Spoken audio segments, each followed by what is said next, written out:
Shares of Netflix soared after the bell on Monday after it reported better than expected results. Profits rose at the company as it added 2 million new customers for its U.S. streaming service and added 1 million more in markets outside the United States.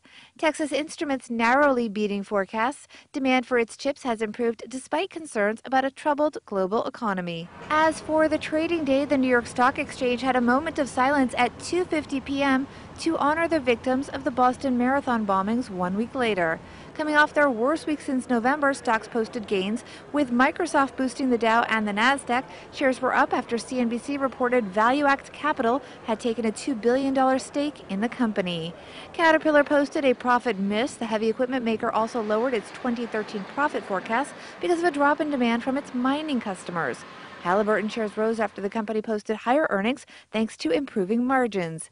U.S. home resales were down a little in March, according to the National Association of Realtors, but homes are getting more expensive. The median price for a home resale was $184,000. That's up close to 12% from a year earlier. Steve Rasciuto, chief economist at Mizuho Securities. Well, I think what you're beginning to see is a recognition that what we saw in the late fourth quarter and the first quarter was an overstatement of the pace of underlying economic activity. Especially in housing, seasonal factors are very, very critical at that time of year because so little real activity happens.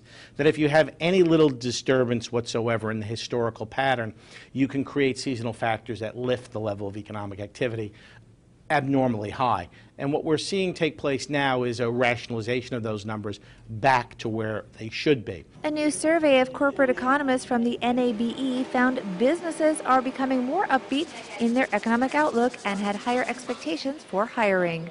A mostly higher day for European stocks. Signs of progress to break a political stalemate in Italy outweighed downbeat earnings news from Caterpillar and the lower U.S. home resale figures.